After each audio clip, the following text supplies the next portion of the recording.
This program was first broadcast on Canterbury's access media station, Plains FM, and was made with the assistance of New Zealand On Air.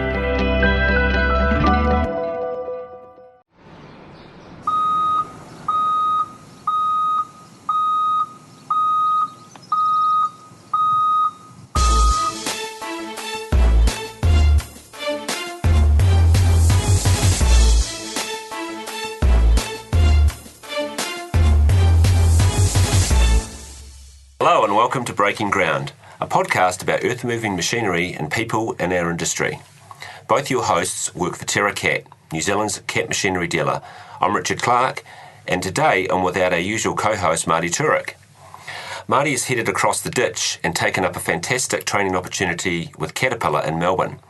We wish him well, and I'd like to thank Marty for his support with Breaking Ground since we started, and I'm sure Marty will be listening in. In Marty's absence, I'm pleased to be joined by Anne-Marie Robinson, Communications Manager at Terra. It's good to have you here, Anne-Marie. Thank you, Richard. It's great to be back on Breaking Ground again. Hello, everyone. In this podcast, we hear stories from a wide range of people in our industry, and today we're talking to new Terra CEO, Chris Heaton. Chris first joined our business as a 15-year-old apprentice in Nelson and then rejoined us in 2018 after gaining 20 years' experience in Caterpillar dealerships across the globe. Chris took over as CEO and Managing Director in July after our previous CEO, Grant Whitelaw, returned home to Australia. We're looking forward to having Chris sharing a few stories from all his years in the industry, and it's a pleasure to have him in the studio today. Thank you, Chris, and welcome. Yeah, thank you, Anne-Marie. Thank you, Richard. Welcome, Chris. So, Chris, your journey began as a 15-year-old apprentice in Nelson, what led you to the business in the first place?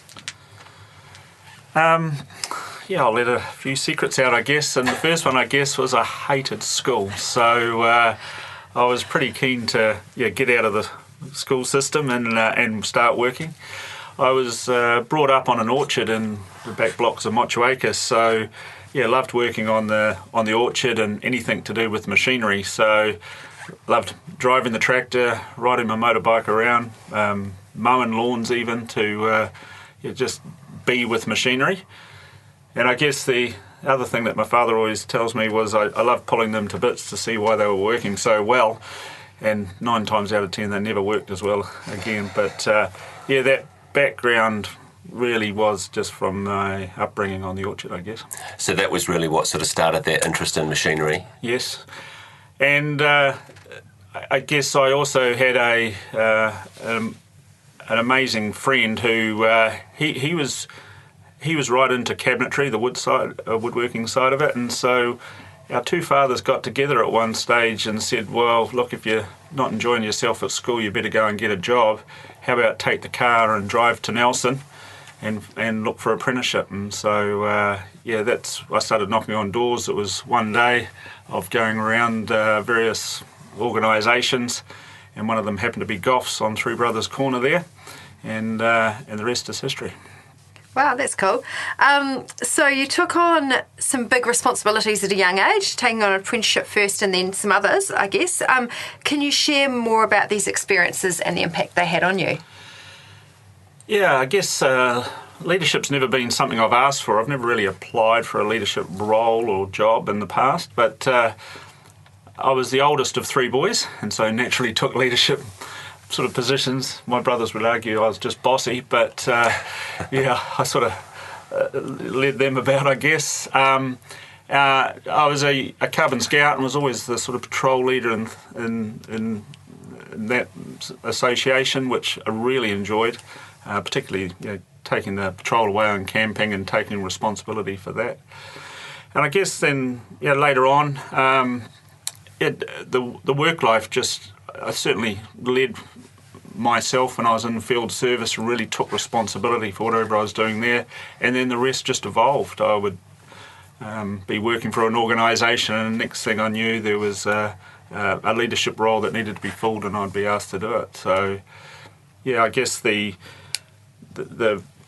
first real major leadership role was with my wife, my partner then, but my wife now, and I had been overseas for quite a couple of years and had come back to New Zealand dead broke, owing money to credit cards and things, and needed a job. And so I went to McRae's mine under Hoods as a technician. They immediately offered me a foreman's job.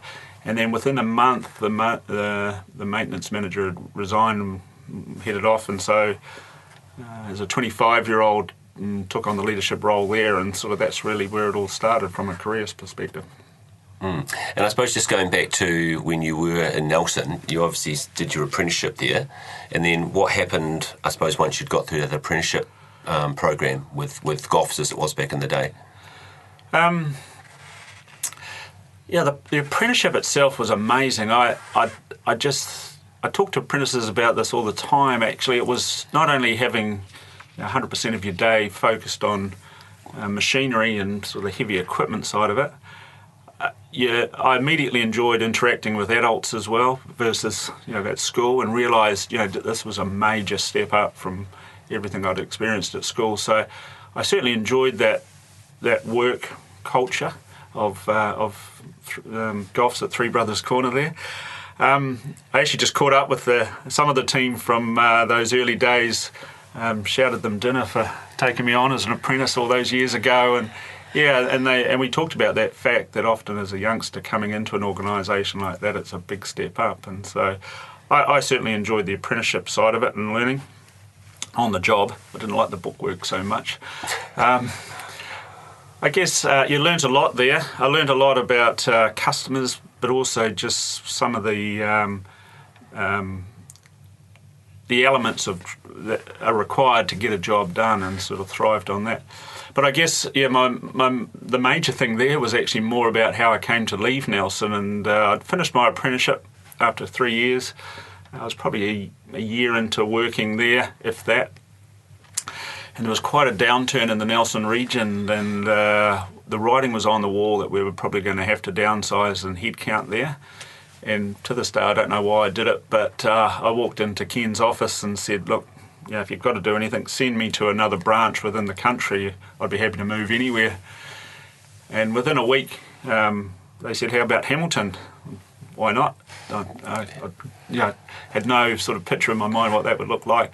But that really thrust me into the serious end of the dealership, where I was a field service technician, large mining opportunity up there, which I sort of ended up with responsibility for. So, I talk a lot to the apprentices or technicians at work, where if a door opens, just walk through it. And that was probably the first time I did it. And naivety probably played a huge part in it, but it was a big part of setting me on the journey. Yeah, sounds pretty pivotal in terms of moving forward with what you were doing from a career perspective. And I suppose talking about some pivotal moments in your career when everything changed, whether it was good luck or being in the right place at the right time, and you were good at seizing the moment and taking chances. Can you tell us a bit more about one or two of those moments when the stars all aligned for you in that space?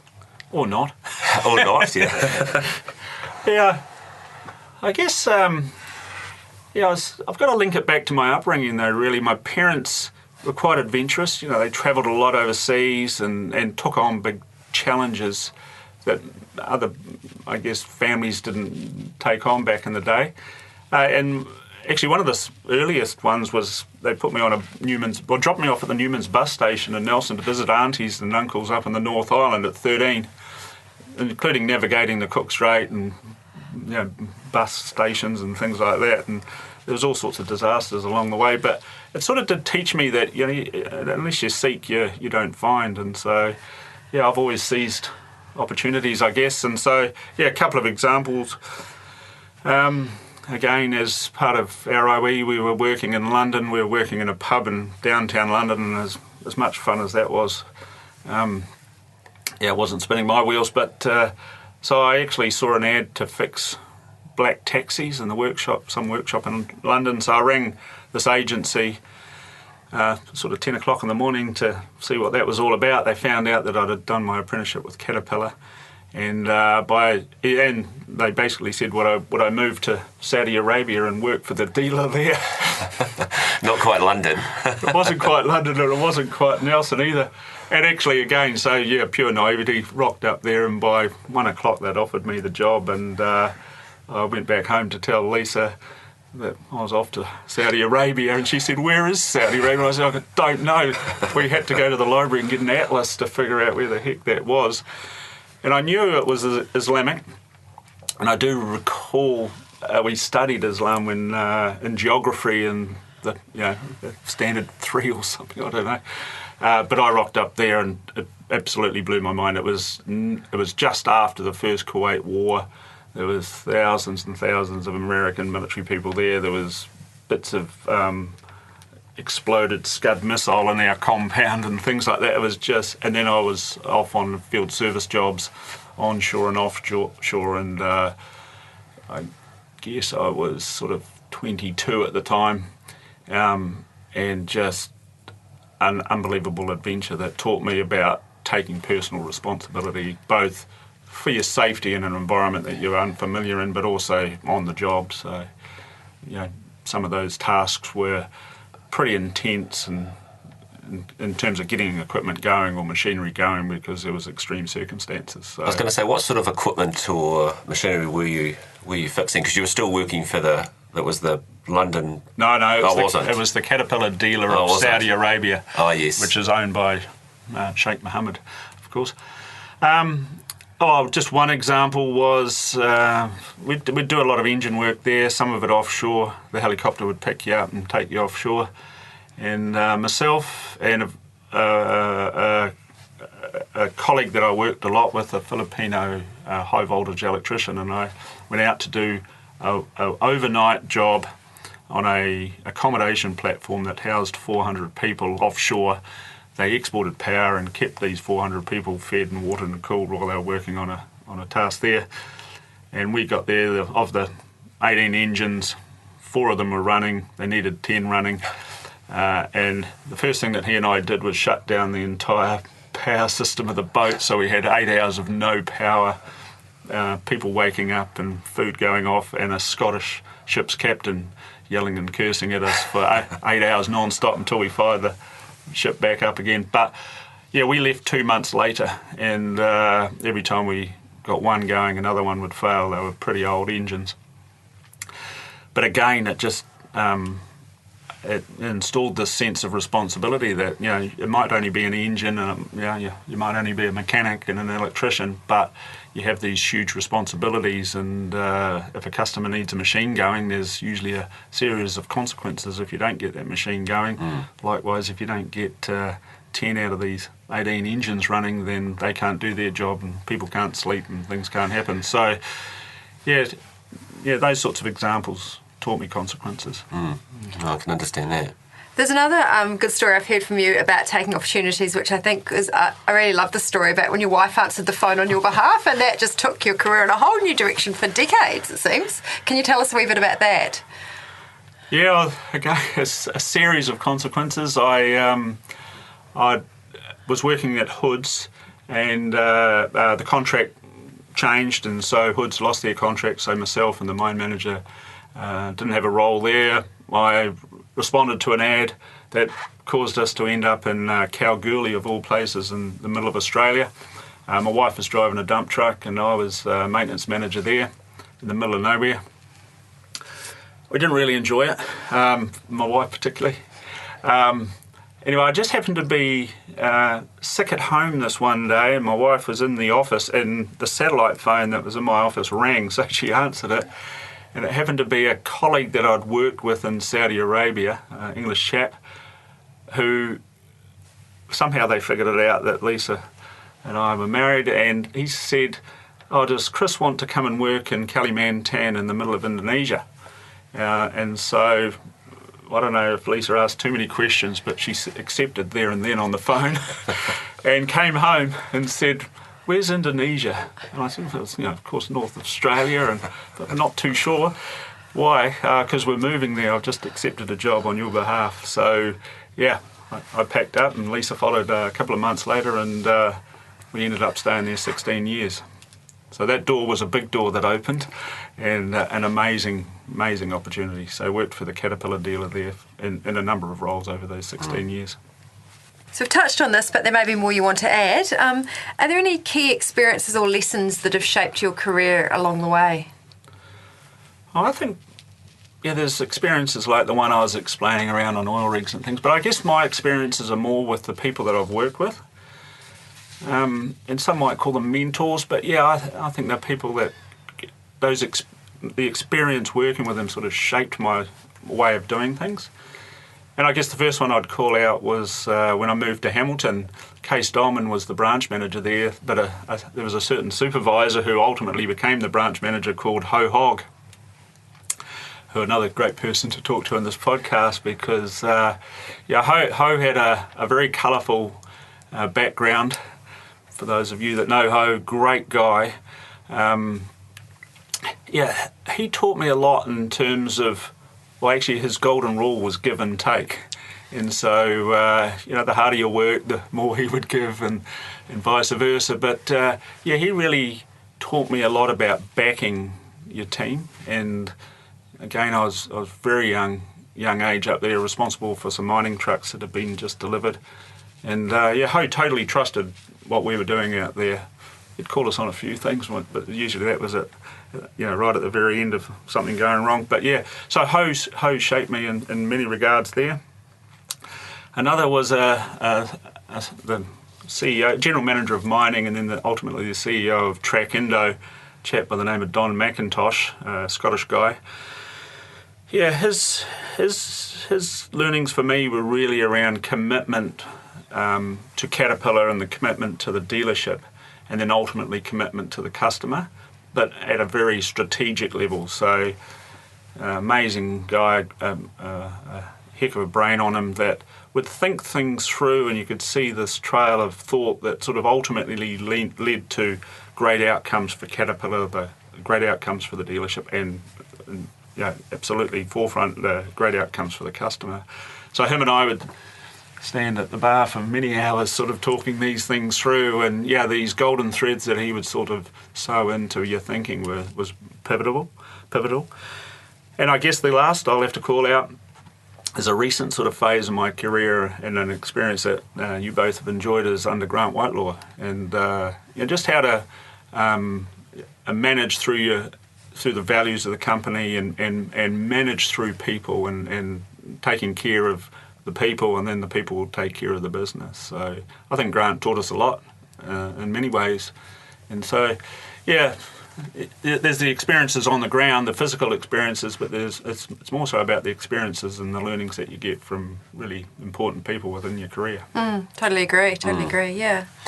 Yeah, so talking about, I suppose, great people and great mentors, I suppose just flipping back a little bit in terms of some great projects that you've been involved with, Saudi Arabia, Indonesia, New Zealand. Is there something that sort of, or a couple that maybe stand out above some other ones that you'd like to tell us about? Well, yes, I did sort of venture into owning my own company there. So we'd been in... the Indonesian stint was actually in 2 stints of 8 years. So after the first 8 years, our kids were just starting school, and we decided we probably should move back home for that. And I sort of felt after all the excitement of everything that had gone on in those roles, working for somebody might be difficult, so I better buy a business. I loved boats, so the natural thing was to buy a boat building business, which was contrary to most advice, but it was probably, it was another one of those things. The door opened, there was a business for sale in Tauranga, built luxury fiberglass boats from, at that time, 35 to 60 feet long. And again, that sort of same nature of mine was, well, how hard can this be? Let's get stuck into it. So I brought a 50% share in that business. It was pretty tough going. I had to learn how to not only build boats, but sell boats and all the intricacies of that, although we had a team of about 50 there. Did a great job. But tough going in New Zealand, small economy, pretty hefty competition from Australia, and to get boats into the global market was pretty tough again, just because of logistics and all that. So we decided to pick up the business and formed a joint venture with a company in Australia, which was at the time the second largest, called Mustang. And so we moved the whole business to Australia, which didn't go so well. The joint venture partner fell over, so an equity arm of a bank brought that and actually asked me to go across and manage that boat building business in Australia. So we had about 500 people working for us at its peak, a couple of hundred boats. It was full on, and at its peak we were winning boat of the year, and as I say, building a couple of hundred a year, and it was just going all swimmingly until the global financial crisis came, and the first thing to go off people's shopping lists. Luxury boats. $2 million boats. Yeah. They're actually the last thing to come back on as well. So we toughed it out for a couple of years, not really through till 2010 really, and then we decided that was enough. We probably couldn't put too much more money into the business. So we ended up closing the doors, and I went back to Indonesia. Yeah, so that was a project in itself that, again, so many learnings from it. I tell everybody it was a pretty expensive university degree, that one.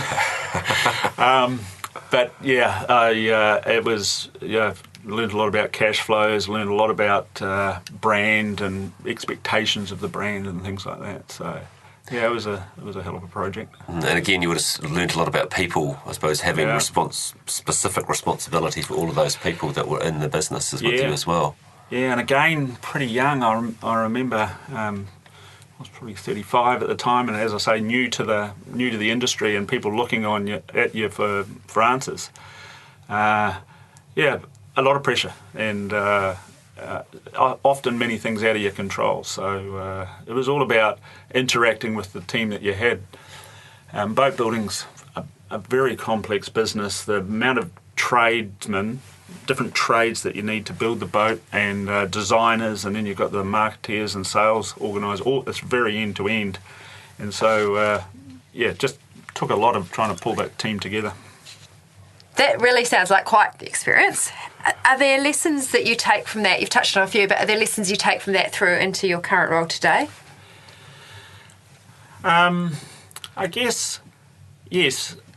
From all of those experiences that I've had around the world, I guess one for me is, you never waste a crisis. And so then draw on your team to roll their sleeves up and be innovative and think through the situation. So every business, regardless of what industry you're in, there's peaks and troughs, and the biggest asset you have is your team. And so a lot of people know what to do, they just need to talk it through, and you sort of, it compounds on itself. The answer just sort of comes, or the effort is generated through those conversations and bringing everybody together on it. So, try to be as collaborative as possible. Often it's sometimes quite easy to sort of see the answer because you're sitting at the top looking out over the top of the whole organisation or industry, whatever it is. But there's many times you miss the elements of it, and so bringing the team along on the journey is really important. It's the one common thing we have in all of our businesses around the country or world is people. So draw on that natural resource. And people love to be involved in those sorts of things if they're clear on what the problem is or the expectations are. To contribute is one of the most thrilling things you can do as an employee. For sure. And I suppose as CEO, there's a lot of responsibilities there, ensuring the company, Terra Cat operates according to its values. Can you elaborate on how values guide Terra's operations and decision making? Yeah, so I mentioned Grant Whitelaw before, and just sort of how values-based, one of the learnings that I've had is how that can play out with an organisation. And I think particularly for an organisation like ours, which is spread from Whangarei to Invercargill, 19 locations, and quite broad also in terms of activity. We sell and repair machines, we've got rental, used, power systems as well, plus all the support services. It's quite a diverse business. I think the values, as we went through our strategy design, we thought the values would just sit there and underpin the business was the word that we used. But then we started to really use the values to drive the business and collect the organisation on some form of common ground. And so they just started to evolve out of the strategy wheel, the diagram that shows demonstrates T25 and how it all works together. it certainly was more than underpinning. I actually believe it sort of helped to drive us as we took the business from where it was to where it is today.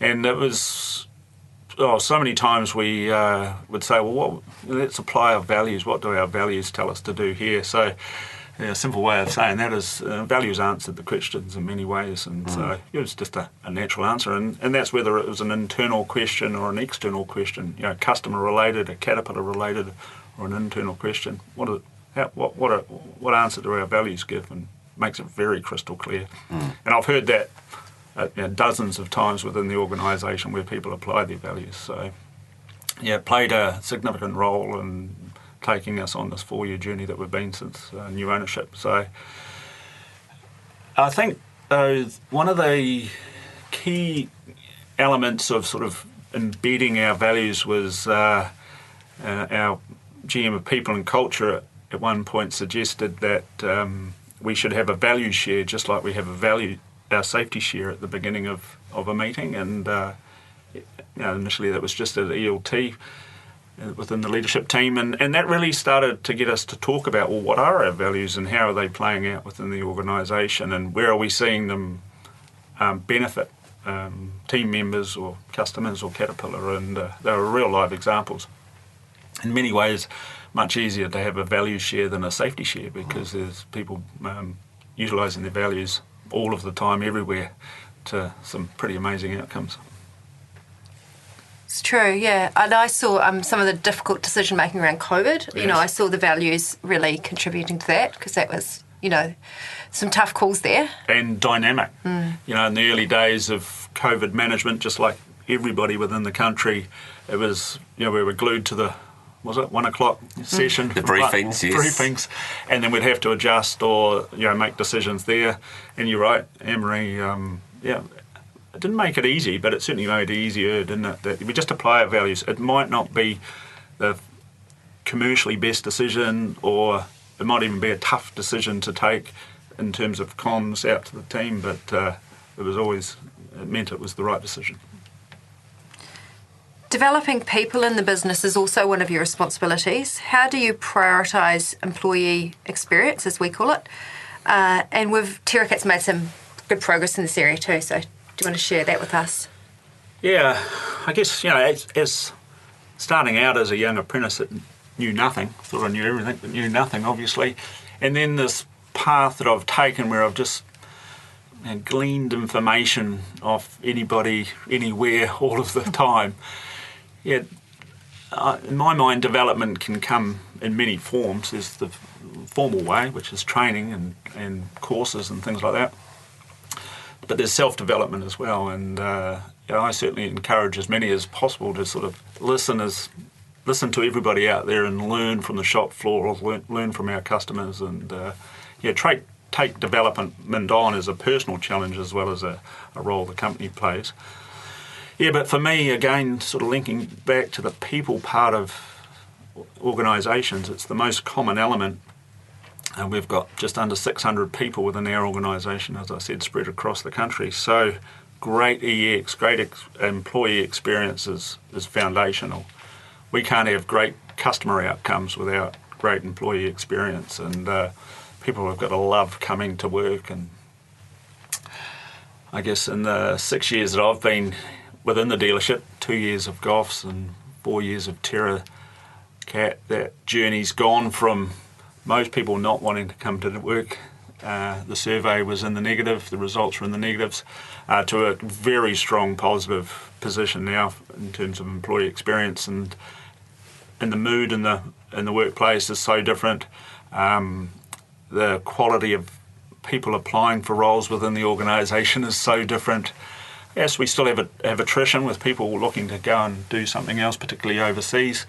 But that's all good. We're getting a number of them coming back after they've experienced that for the better for it. So, employee experiences are probably an area we prioritised in terms of our strategy as a priority, because it is foundational, and then you build from that. And so I was in Singapore 3 or 4 months ago now, presenting to Caterpillar about the near-term plans for Terra Cat, and majority of it was around the fact that we've now got a very engaged workforce, and that's a massive platform to then build on customer experience and build on all these other offerings that we have available. So yes, this EX piece is a critical element.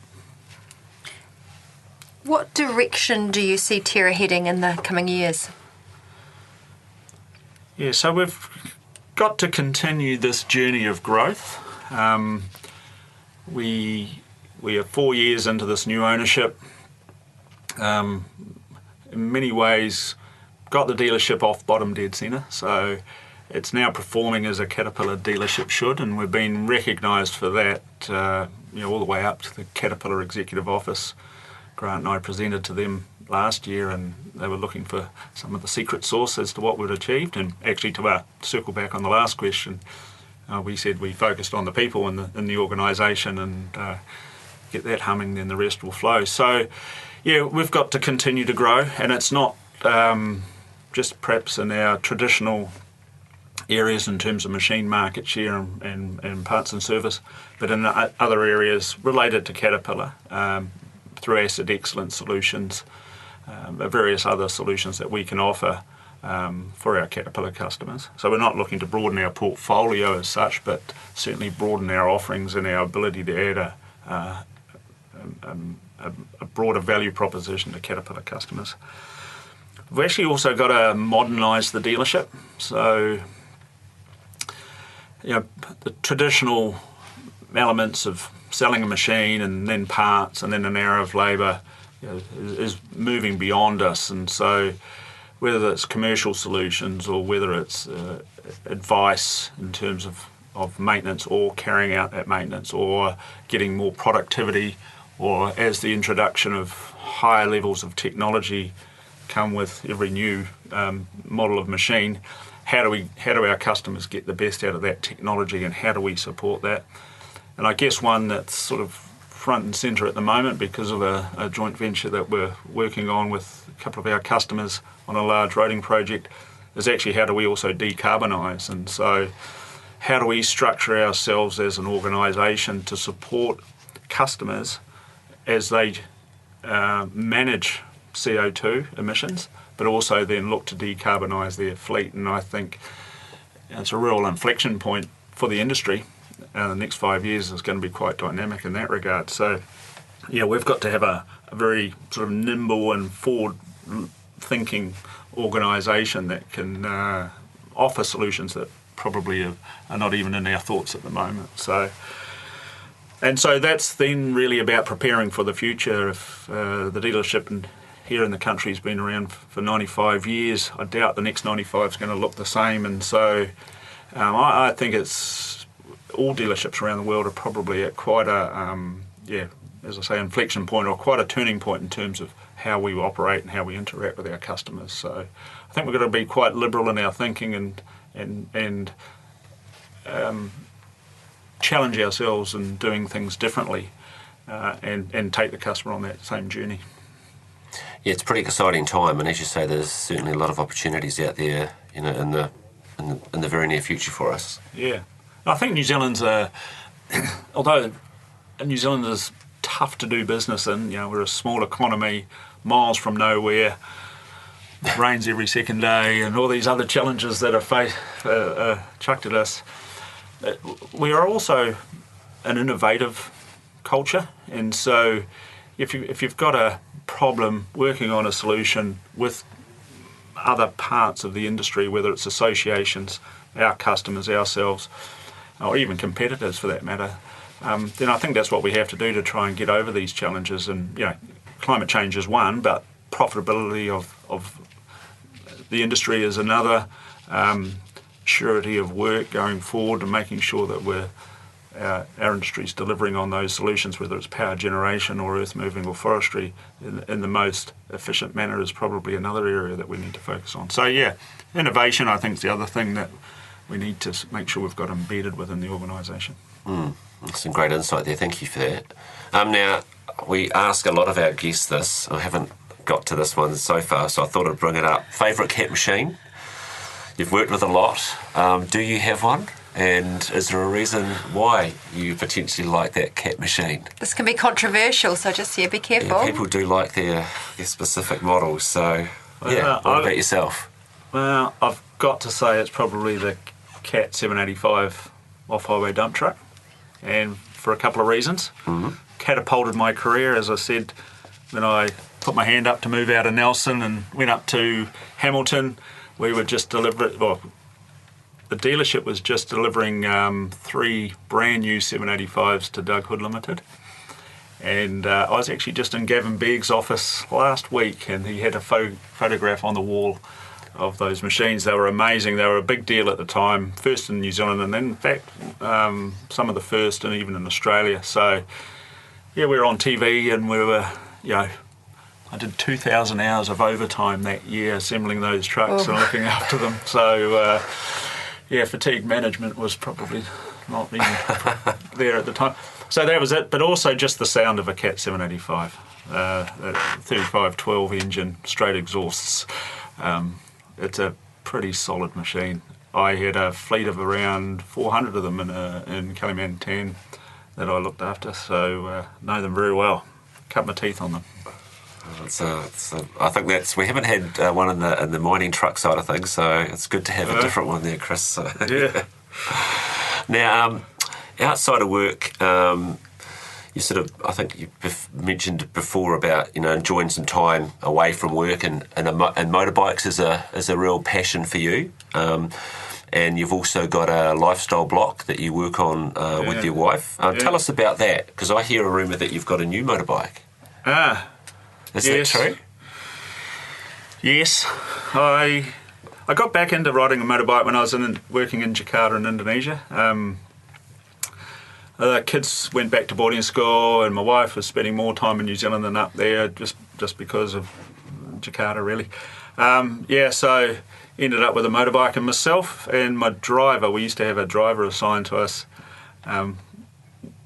I got on pretty well with him, actually, and he was a pretty mean motorcyclist. So him and I would jump on these motorbikes and roar off, including riding Jakarta to Bali over 5 days and things like that. So that was pretty exciting, because for those of you that have been in Indonesia, road rules are probably not prioritised, and so you can expect everything to be on the wrong side of the road all of the time. And so that was pretty exciting. So I got back into that, and got back into motorcycles while up there, and brought the bike back. And I've been enjoying organising the Terra rides that we sort of do. It's probably every 12 months, but sometimes do a couple a year. And just the longer cruising. And so the bike I had was more of a race bike than a cruising around the country, and it was a bike that Lisa would absolutely not get on the back of. So the plan is this time that she might be able to enjoy some of those rides with us as well. So that's pretty exciting. The lifestyle block we've got, I actually live in Mapua, which is in Tasman, and commute down here weekly or wherever I'm going. A good thing is from Nelson Airport you can turn left or right on any given day or any given hour almost, and be somewhere fairly quickly. So I'm away from home all week, so it's quite nice to get home of a weekend. We've got a couple of hectares actually just there on the coast, and Lisa's, with some hard work digging holes from myself, is replanting the whole thing in natives, and so we've been there 5 years now, and so the trees are really just spectacular, and bird life's coming back and things like that. So certainly enjoy sort of reforesting that little neck of the woods. It's great.